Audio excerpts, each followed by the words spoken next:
Assalamualaikum warahmatullahi wabarakatuh. Untuk pertemuan kedua ini kita akan membahas mesin-mesin konversi energi. Jadi mesin konversi energi itu adalah mesin atau gabungan mesin untuk mengubah energi dari satu bentuk ke bentuk yang lain. Jenisnya yaitu berdasarkan fungsinya ada dua, penggerak dan juga yang digerakkan. Kalau penggerak itu contohnya seperti motor, turbin, dan juga mesin propulsi. Sedangkan yang digerakkan itu misalnya pompa, kompresor, dan juga mesin pendingin gitu ya. Nah, di mata kuliah ini kita lebih membahas itu untuk yang motor bakar ya. Ini. Jadi motor bakar itu adalah suatu mesin yang dia itu bisa mengubah energi kimia dari bahan bakar menjadi energi mekanik pada gerakan naik turun piston. Jadi kan di bahan bakar itu ada energi kimianya. Habis itu ada pembakaran, jadi energi panas dia. Kemudian dia berubah menjadi energi mekanik dari gerakan naik turunnya piston itu ya. Kemudian ada ini ya, berdasarkan proses pembakaran bahan bakarnya, motor bakar itu dibagi menjadi dua jenis, yaitu pembakaran luar atau external combustion engine, disingkat ECE, dan juga motor pembakaran dalam atau internal combustion engine atau disingkat dengan ICE. Motor pembakaran luar itu adalah yang proses pembakaran bahan bakarnya terjadi di luar si mesinnya, sehingga diperlukan suatu mesin tersendiri untuk melaksanakan pembakaran itu. Misalnya pada ketel uap seperti yang terlihat di samping ini. Jadi di sini kan dia ada combustion chamber sendiri, kemudian dia menguapkan ini ya air. Nah dari steam outlet ini kan dia akan lanjut ke turbin misalnya gitu kan. Jadi dia terpisah. Ada untuk pembakarannya sendiri. Berbeda dengan yang pembakaran dalam. Kalau pembakaran dalam ini, proses pembakaran itu terjadi di mesin itu sendiri, sehingga panasnya itu bisa langsung diubah menjadi energi mekanik. Misalnya pada motor bakar toraks seperti yang tampil di samping ini, kan langsung di sini ya, ruang bakarnya di sini. Kemudian klasifikasi internal combustion engine. Nah, ada banyak. Pertama dari waktu pembakaran, ada yang berselang atau intermittent, dan juga continuous atau berkelanjutan. Dari jumlah langkahnya, ada yang 2 langkah, ada yang 4 langkah, atau kita sebut dengan 2 tak dan 4 tak gitu ya. Dan dari desain mesinnya, ada yang reciprocating, yaitu piston seperti yang tadi itu, atau yang rotary, disebut juga dengan wankel dari nama penemunya ini. Lalu dari bahan bakar, ada diesel, bensin, dan juga gas. Dari metode penyalaan, ada compression ignition engine atau CIE, dan juga spark ignition engine atau SIE. Kemudian dari jumlah silindernya, ada yang satu, ada juga yang banyak disebut dengan multi silinder. Kemudian dari susunannya silinder sendiri juga ada dibedakan ya, ada yang inline, tipe V, opposite cylinder, tipe W, opposite cylinder, opposite piston, dan juga radial. Lalu dari proses pemasukan udara, itu ada yang naturally aspirated, supercharged, dan juga turbocharged. Terakhir dari metode pendinginan, ada yang menggunakan udara dan juga ada yang menggunakan air. Pertama dari yang ini ya, internal combustion engine yang berselang atau intermittent dan juga berkelanjutan atau continuous. Jadi kalau yang berselang itu contohnya yang ini, yang ICE dan juga CIE ini ya. Ya seperti di sini, yang gasoline engine dan juga diesel engine. Yang mereka itu berbeda di penyalaan bahan bakarnya. Berbeda dengan yang berkelanjutan. Kalau berkelanjutan itu dia terus-menerus terjadi pembakaran. Kalau yang di sini tadi kan dia pembakarannya tidak sepanjang waktu ya. Kan kita ada intake, kemudian kompresi, pembakaran, baru langkah kerja, baru kita buang kan exhaust gitu ya. Kan tidak sepanjang dari intake sampai exhaust itu kita ada pembakaran gitu kan. Itu berbeda dengan yang memang continuous ini. Kemudian ada siklus 4 dan 2 langkah. Kalau siklus 4 langkah itu satu siklusnya ada 4 langkah, ada 2 revolusi. Kalau kita ada 2 kali dia mutar nih. Sedangkan yang 2 langkah itu satu siklusnya ada 2 langkah, 1 revolusi. Ini kalau dilihat yang pertama nanti ada 1, ini intake-nya, kemudian dia mengkompres, pembakaran, langkah kerja, baru dia buang exhaust keluar sana kan. Nah kalau di sini masuk, kemudian dia tekan, nah nih tekan, nah dia masuk, ketika dia masuk ke ruang bakar itu yang freshnya itu sambil mendorong yang exhaust ke luar gitu ya. Kemudian ada motor piston dan juga wangkal. Kalau yang motor piston yang tadi ya, jadi ada gerakan naik turun si piston akibat pembakaran bahan bakar. Nah, itu diubah menjadi gerak putar dengan menggunakan poros engkol atau crankshaft. Nah, ketika poros engkolnya itu berputar, maka dihasilkan tenaga untuk menggerakkan si roda kendaraan. Nah, kalau yang motor wangkel itu ada rotor yang bebas berputar. Nah, di situ ada pembakaran bahan bakar yang menghasilkan gaya tekanan kepada si rotor. Ketika rotor berputar, maka dia mulai memutar roda kendaraan. Nah, kalau yang motor wangkel ini cukup jarang digunakan. Dari bahan bakar, itu ada pembagian 3, diesel engine, petrol engine, dan juga gas engine. Kalau yang diesel engine itu contohnya solar, ini tunjukkannya diesel. Nah, kemudian yang biodiesel, ya B20. Terus ada juga petrol engine, yang biasa kita sehari-hari ya, beli bensin kan. Yang lainnya juga ada bioetanol dan juga metanol. Ini contohnya yang metanol gambarnya. Kemudian ada gas engine, itu CNG dan LPG. CNG itu yang compressed natural gas, dan juga LPG yang liquefied petroleum gas gitu. Lalu ini ada perbandingan antara petrol dan juga diesel engine. Ya, dari bentuknya dia sudah berbeda ya. Kan yang utama tapi dia perbedaannya adalah di ignition ya, di penyalaannya. Jadi kalau yang di petrol engine itu dia menggunakan spark plug seperti ini. Yang masuk kan dia juga air fuel mixture sudah, air fuel mixture, kemudian ya ditekan, baru ada penyalaan dengan menggunakan busi. Sementara kalau di diesel engine itu hanya ada air intake, ya, jadi yang masuk ini udara saja, kemudian dikompres, baru disemprotkan di situ bahan bakarnya atau si diesel fuelnya itu. Oke, ini lebih lanjut perbedaan antara petrol dan juga diesel engine. Kalau diesel engine itu dia menggunakan atau bekerja di siklus diesel. Kalau petrol itu siklus Otto. Terus yang di diesel fuelnya itu bercampur dengan udara di dalam si silinder. Sementara kalau petrol itu dari karburator sudah dia tercampur. Lalu ignitionnya itu dicapai dengan menggunakan udara terkompresi yang panas. Kan jadi udara tadi aja ya yang dikompres, baru disemprot sama sama diesel fuel. Sementara kalau di petrol engine, fuelnya itu di-ignite dengan menggunakan electric spark. Ya kan kita tadi pakai busi. Di diesel engine, compression ratio dan juga power production-nya itu tinggi, sedangkan di petrol engine relatif rendah. Terus di diesel engine itu fuelnya yang digunakan itu adalah yang low volatility-nya, sedangkan petrol engine yang high volatility-nya. Terus untuk aplikasinya atau penggunaannya yaitu di heavy vehicle seperti truk dan juga bis kalau diesel engine. Kalau petrol itu yang light, misalnya motorcycle atau juga mobil ya. Selanjutnya untuk diesel engine itu ada ini konsumsi energi, konsumsi bahan bakar yang relatif rendah, sedangkan kalau petrol engine itu tinggi. Terakhir tentang biaya, jadi biaya inisial dan juga biaya maintenance-nya kalau diesel engine itu tinggi, sementara kalau yang petrol itu rendah gitu.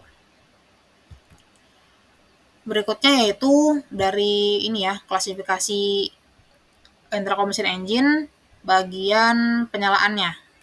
Jadi ignition-nya. Jadi ada yang compression ignition engine dan juga spark ignition engine, CIE dan juga ACE.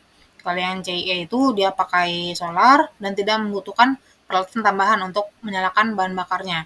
Nah, pembakaran itu terjadi karena kenaikan suhu selama kompresi udara. Jadi waktu dia ditekan, suhunya naik, kemudian disemprotkan, itu dia sudah suhunya si diesel fuel untuk auto ignition, jadi bisa langsung terbakar.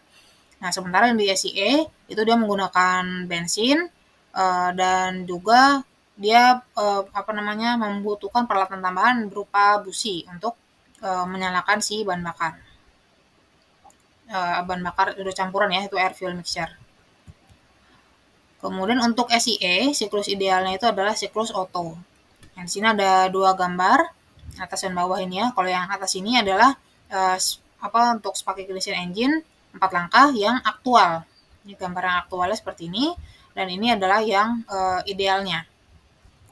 Jadi kalau aktualnya itu, kita mulai dari intake kali ya, dari intake sini.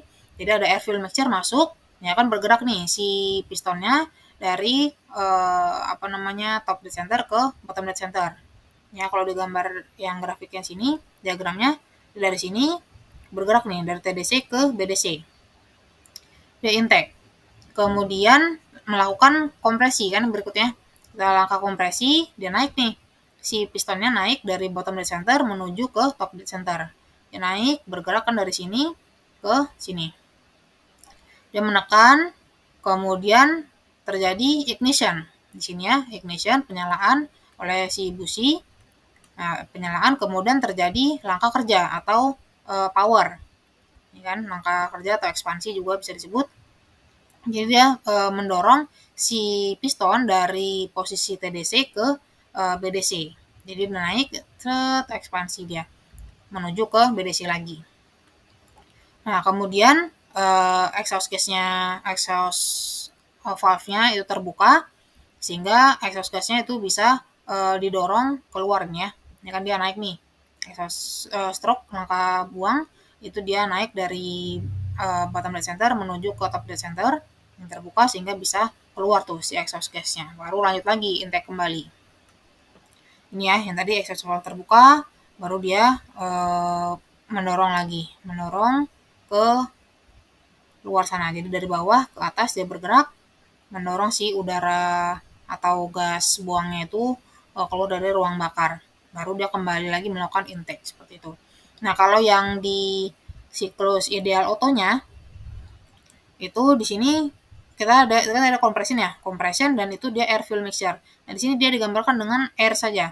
Jadi dianggap itu udara saja. Ada isentropic compression. Jadi kompresi di sini ya 1 ke 2.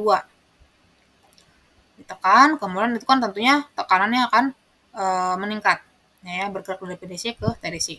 Kemudian dari 2 ke 3 itu digambarkan sebagai penambahan panas pada volume konstan. Jadi Q-in, yang tadi ada ignition tuh ya, ada ignition, itu dianggap sebagai Q-in begini saja. Q-in pada volume konstan. Jadi pas masih di TDC ini tetap ya, dianggap tetap di sini set ini. Kemudian dari 3 ke 4-nya lanjut lagi isentropic expansion. Jadi ekspansi secara isentropik, ekspansi kan berarti dari TDC dia bergerak ke BDC ya. Jadi volumenya meningkat, tekanannya tentunya turun, yaitu secara isentropik. Nanti turun begini, kemudian terakhir untuk langkah buangnya, itu dia digambarkan sebagai key out, begini saja. Jadi pada volume konstan, ini kan volume 1 dan 4 ini kan sama nih kelihatan satu garis gini. Itu digambarkan dia terjadi pembuangan di sini ya, key out gitu keluar. Itu yang PV. Nah, sekarang yang TS-nya. Kalau TS-nya itu ya kurang lebih saja. Jadi pertama ada kompresi isentropik tadi ya. Kompresi isentropik kan tentunya temperaturnya meningkat dari 1 ke 2 ini. Kemudian isentropik kan berarti S1 sama dengan S2 ini kan ya. Ya, ini satu garis. Kemudian dari 2 ke 3 yaitu penambahan panas pada volume konstan. Jadi penambahan panas, terlihat tentunya temperaturnya naik ya. Dari 2 ke 3 ini naik temperaturnya. Ada penambahan panas Q-in dan pada temperatur konstan ini ya. V konstan tuliskan di sini. Kemudian 3 ke 4 itu ada ekspansi isentropik. Ekspansi isentropik kembali tadi garis lurus begini. Karena S3 sama dengan S4. Kemudian temperaturnya karena di ekspansi akan turun ya. Ya, turun. Kemudian lanjut lagi 4 ke 1. 4 ke 1 itu adalah pembuangan panas pada volume konstan. Ini volume konstan dituliskan pembuangan panas Q out. Dia bergerak seperti ini. Tentunya pembuangan panas berarti temperaturnya akan turun lagi dari 4 ke 1 ini poin di sini. Oke, lanjut berikutnya adalah mesin diesel. Nah, kalau yang diesel itu dia yang masuk hanya udara ya. Kalau yang bensin kan ada campuran, jadi air fuel mixture. Kalau di sini adalah udara saja. Jadi intake turun nih si pistonnya, turun, kemudian intake valve-nya terbuka, masuk si ininya kan si udaranya. Habis itu langkah kompresi, dia menekan nih, naik ke atas nih si pistonnya. Naik, kedua tertutup ya valve-nya. Kemudian terjadi injeksi bahan bakar atau diesel fuel-nya dimasukkan lewat fuel injektor sini, kemudian terjadi pembakaran. Nah, pembakaran dia mendorong si piston ke bawah. melakukan langkah kerja. Setelah itu langkah buangnya, ya kan kembali lagi dia naik nih ke atas. Naik ke atas, yang terbuka itu adalah yang si exhaust valve. Exhaust valve terbuka, maka dia bisa keluar nih si exhaust gasnya, keluar lewat sini. Nah, untuk yang compression ignition engine, siklus idealnya itulah siklus diesel. Ini mirip saja, tapi yang berbeda itu di kedua tiganya ini ya. Jadi pertama kan sama nih, ada kompresi isentropik. Yang kompresi isentropik. Nah, baru penamaan panasnya itu adalah pada tekanan konstan. Kalau tadi kan pada volume konstan nih, penambahan maupun pembuangan panasnya. Kalau di sini penambahan panasnya itu adalah pada tekanan konstan. Jadi di sini isentropic compression baru penambahan panas. Di sini kan ada Q in, volumenya konstan. Bukan volume, tekanannya konstan. P2 sama dengan P3. Kalau di sini ditunjukkan tadi kompresi isentropik 1 ke 2 kan, berarti ada peningkatan temperatur ya. Peningkatan temperatur isentropik berarti S1 sama dengan S2. Nah, 2 ketiganya di sini tuliskan P konstan, ada Q in. Tentunya penambahan panas berarti ada peningkatan juga ya, temperatur dari 2 ke 3 ini. Nah, berikutnya 3 ke 4 adalah ekspansi isentropik. Ekspansi berarti volumenya kan meningkat nih, volume meningkat dari sini kiri ke kanan gitu kan. Kiri ke kanan secara isentropik, kemudian ekspansi berarti kan tekanannya akan turun ya, turun begini. Dan di sini juga ditunjukkan isentropiknya ya sama S3 sama dengan S4. Ekspansi berarti temperaturnya juga turun gitu. Kemudian yang terakhir 4 ke 1 yaitu pembuangan panas pada volume konstan. Pembuangan panas pada volume konstan berarti ada Q out di sini. Volume konstan berarti V4 sama dengan V1.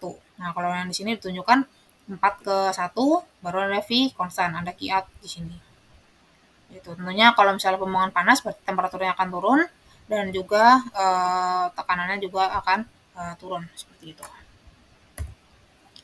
Oke, lanjut ke klasifikasi berikutnya yaitu adalah dari jumlah silindernya. Ada mesin satu dan juga multi silinder. Kalau satu silinder ya tentunya dia mempunyai satu silinder, satu piston yang dihubungkan pada crankshaft atau force anchor. Kalau multi silinder seperti yang pada gambar ini dia lebih dari satu gitu aja. Susunan silinder. Jadi ada yang single silinder. Tentunya kalau single silinder ya sudah begini saja gitu ya. Kemudian ada yang mulai disusun kan kalau sudah agak banyak gitu kan. Nah, ada yang straight atau inline, itu yang di gambar B ini, jadi disusun seperti ini saja. Ada yang V engine, nah bentuknya V. Nah, begini V. Opposite cylinder, nah, ini dia kayak misalnya membelakangi ini ya. Kemudian ada yang berikutnya lagi W engine atau W type. Nah, dia seperti yang V tapi di tangannya juga ada lagi. Ini, jadi ada seperti huruf W gitu. Kemudian ada opposite piston, itu lawannya yang tadi D ini ya, jadi berhadapan seperti ini. Dan yang terakhir ada radial, dia bentuknya melingkar. Lalu dari pemasukan udara ada mesin naturally aspirated, supercharged, dan juga turbocharged. Nah, yang mesin naturally aspirated itu pemasukan udaranya itu melalui tekanan atmosfer. Kalau yang supercharged itu tekanan pemasukan udara itu ditingkatkan oleh kompresor yang digerakkan oleh force anchor mesin atau si crankshaftnya. Ada lagi yang mesin turbocharged. Kalau mesin dengan turbocharged ini tekan pemasukan udara juga ditingkatkan, tapi dia menggunakan kompresor turbin, kan ada turbnya ini ya, turbin yang dia itu digerakkan oleh gas buang dari silinder mesin. Lalu dari pendinginnya ada yang berpendingin udara dan juga air. Ya, kalau yang berpendingin udara tentunya dia menggunakan udara sebagai media pendinginannya, sedangkan yang air itu menggunakan air. Nah, kalau yang di sini udara dalam jumlah besar disirkulasikan secara alami di sekitar si komponen untuk membawa panas gitu kan dari komponen mesinnya. Nah, dalam beberapa kasus juga ada penambahan peralatan seperti kipas atau blower untuk mengarahkan udara ke komponen mesin. Nah, kalau nih air, yang pakai air itu tentunya akan perlu disediakan water jacket atau jaket air di sekitarnya si silinder dan juga di kepala silinder mesin itu agar dia bisa membawa panas dari mesin. Kan kalau air nggak mungkin dibiarkan los begitu saja kan. Oke, berikutnya adalah istilah di engine yang dari tadi sebenarnya sudah kita sebutkan ya. Pertama di sini ada BDC atau bottom dead center. Kalau Indonesianya titik mati bawah atau TMB. Di atas sini ada TDC, top dead center atau TMA, titik mati atas. Nah, jaraknya ini adalah stroke atau langkah. Bore ini diameter dalamnya si silinder. Kemudian di atas ini ada valve atau katup, ini intake valve, dan juga ini ada exhaust valve. Jadi intake valve itu kalau misalnya di yang bensin, ya air fuel mixture masuk lewat sini, tapi kalau yang diesel cuman udara saja yang masuk lewat sini. Jadi exhaust valve lewatnya untuk exhaust gas ya sama-sama gitu. Oke, berikutnya adalah volume. Volume ada swept volume atau displacement volume, clearance volume, ini, dan juga ada cylinder volume. Kalau swept volume itu volume yang dipindahkan piston selama pergerakannya dari TMB ke TMA. Jadi dari sini posisi dia di BDC sampai ke TDC ini kan. Ini volumenya itu adalah volume swept atau volume displacement namanya. Ini dihitung dari P/4 D kuadrat ln. Bisa dilihat keterangannya. Kemudian ada clearance volume, volume yang tersisa di atas TMA atau titik mati atas atau di TDC. Waktu piston sudah di TDC, itu masih ada volume kan di sini. Nah, itu adalah clearance volume. Cylinder volume itu adalah jumlah dari si swept volume atau displacement volume dengan si clearance volume. Dijumlahkan saja, itu menjadi volume silinder total. Contohnya, sebuah mesin 4 silinder dengan diameter lubang 10 cm dan panjang langkah 8 cm dikatakan mempunyai volume silinder total 3.147 cm3. Tentukan volume swept piston, volume clearance, dan juga rasio kompresi. Ambil P 3,143. Nah, tadi kan kita lihat rumusnya untuk swept volume itu adalah P/4 D kuadrat ln. Jadi P/4 tetap aja D-nya 10 cm tadi ya, diameter lubangnya dikuadratkan menjadi 100 cm persegi, kemudian dikalikan dengan panjang langkahnya, stroke-nya ini 8 cm, dikalikan dengan 4 dari mana nih? Dari 4 silinder ini ya. Ada 4 silinder. Kemudian dikalikan dapat 2512,2 cm3. Nah, berikutnya kita menghitung clearance volume. Clearance volume itu adalah volume silinder keseluruhannya dikurangin dengan si swept volume. Jadi tinggal kita kurangin dari 3.147 itu dikurangi 2.515,2 yang tadi kita dapatkan hasilnya. Dapat 634,8 cm3. Berikutnya ada compression ratio.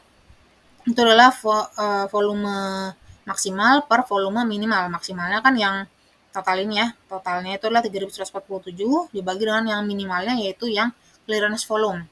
Masukkan dapat 4,9. Seperti itu. Nah, ini yang tadi ada rasio kompresi muncul ya. Rasio kompresi itu adalah perbandingan volume maksimum dan juga volume minimum. Untuk SIE atau spec ignition engine itu nilainya 8-12. Kalau di gambarnya malah cuma sampai 11 ya ini ya. 8-11 ini. Typical compression ratio untuk gasoline engine. Sementara untuk yang compression ignition engine itu adalah 12-24. Dari sini sampai sini. Ini nilai-nilai compression normalnya. Nah, kalau kita lihat di sini semakin tinggi compression ratio, semakin tinggi juga efisiensinya, baik untuk yang auto maupun diesel. Nah, kalau misalnya untuk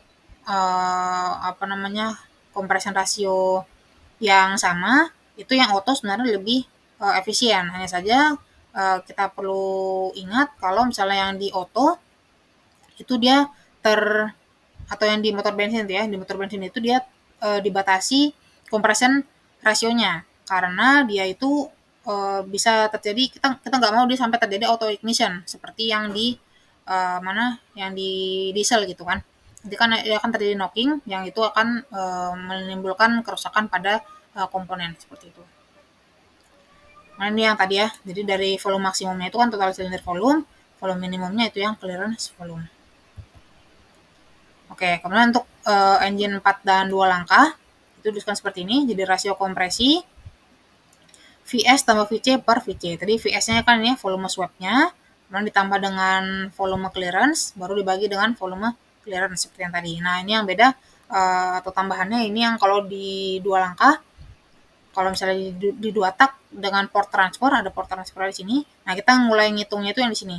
Jadi VS action, baru ditambah dengan VC, baru dibagi dengan si VC. Jadi bukan dari awal banget, tapi setelah dari atasnya si ini ya, dari atasnya si transfer port gitu, mulai hitungannya. Oke, berikutnya torsi dan daya brake serta kerja. Jadi brake torque itulah torsi efektif yang diberikan engine. Yang di sini rumusnya. Kemudian brake power itulah perkalian dari brake torque dan juga kecepatan angular. Di sini. Kemudian work output yaitu pembagian antara break power dan juga waktu. Seperti ini, bisa dilihat aja rumusnya di samping. Berikutnya adalah kecepatan piston rata-rata. Itu dihitung dari kecepatan mesin yang diukur. Jadi Vm, kecepatan piston rata-rata tadi, itu sama dengan 2S kali N. S-nya itu adalah langkah piston dan N-nya adalah kecepatan rotasi engkol. Berikutnya MEP atau tekanan efektif rata-rata. Kan dia min effective pressure gitu kan. Nah, ada BMEP, IMEP, dan juga FMEP. Kalau BMEP itu adalah kerja efektif engine dibagi dengan volume kerja. Kemudian IMEP, kerja indicated dibagi dengan volume kerja. Terus FMEP, tekanan virtual, itu dia selisih antara isi IMEP dan juga BMEP. Gitu. Jadi kalau yang indicated itu adalah yang secara teoritis gitu ya. Yang nilainya besar, sementara yang BMEP itu adalah yang nyatanya. Yang break itu adalah yang nyatanya seperti apa. Torsi dan daya. Torsi adalah gaya turning yang diberikan pada suatu objek. Dia adalah produk silang atau cross product antara gaya yang berupa vektor dan juga jarak yang merupakan besaran skalar. Nah, jarak atau ulangan tuas itu diukur antara gaya dan juga titik balik. Ini untuk patak dan juga datak rumus torsinya. Kemudian daya. Dalam sistem rotasi, daya P yang satuannya itu watt adalah produk atau perkalian dari torsi T Newton meter dan juga kecepatan sudut dalam radian per detik. Ini untuk yang 4 tak, ini untuk 2 tak ya. Daya mesin. Jadi yang tadi ya indicated HP, indicated horsepower di sini itu adalah daya teoritis di silinder. Dia secara teoritis yang dia tidak memperhitungkan gesekan gitu kan, itu masuknya di sini. Jadi besar nilainya. Baru dia ketemu nih ada gesekan-gesekan, friction horsepower, dia dikurangin karena ada banyak moving part di sini kan. Bagian-bagian yang bergerak. Ada friction, kemudian sampai di sini power di crankshaft. Power di crankshaft itu adalah yang brake horsepower. Jadi untuk mendapatkan brake horsepower itu kita kurangin dari indicated horsepower dengan si friction horsepower itu. Ini yang tadi ya. Jadi ada IHP, BHP dan juga FHP. Ini untuk perhitungannya. Jadi ini masih yang belum memperhitungkan kerugian gesekan. Karena ini yang sudah memang disalurkan betul dari ujung poros engkol. Friction itu adalah yang untuk untuk gesekan itu tadi ya. Dihitung dari selisihnya antara si IHP dan juga BHP. Seperti itu.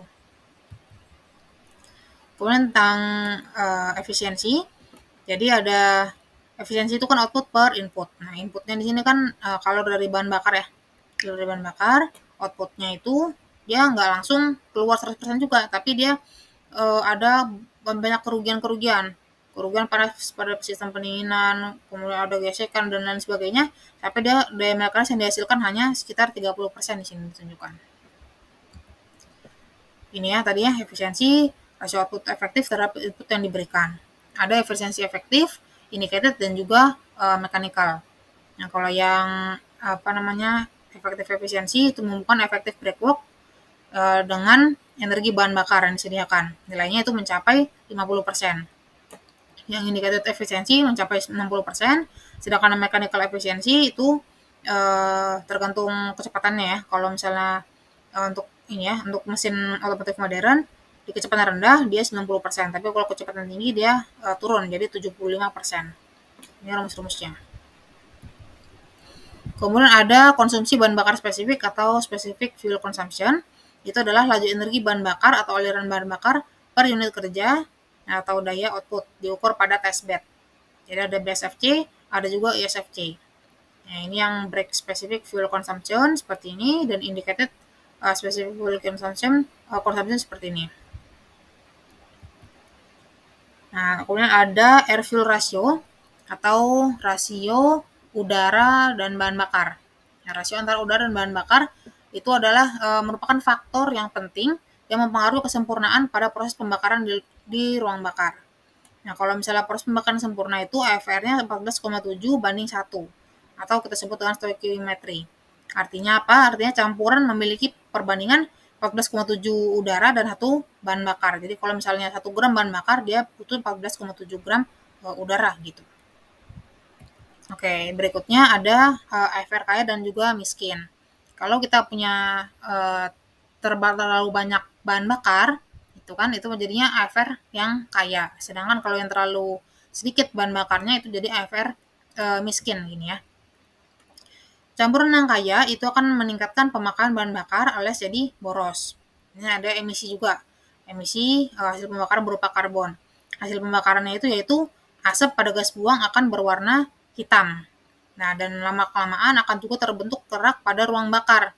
Dan itu akan menyebabkan knocking. Kemudian yang AFR miskin, itu adalah campurannya itu akan menghasilkan tenaga mesin yang kecil. Dan juga mesin akan menjadi cepat panas sehingga dapat membuat kerusakan pada mesin. Jadi sama-sama tidak bagus gitu ya. Jadi yang paling bagusnya ya ideal, walaupun itu ya nyatanya sulit untuk dicapai. Seperti itu. Oke, mungkin cukup itu untuk pertemuan kedua. Terima kasih atas perhatiannya. Wassalamualaikum warahmatullahi wabarakatuh.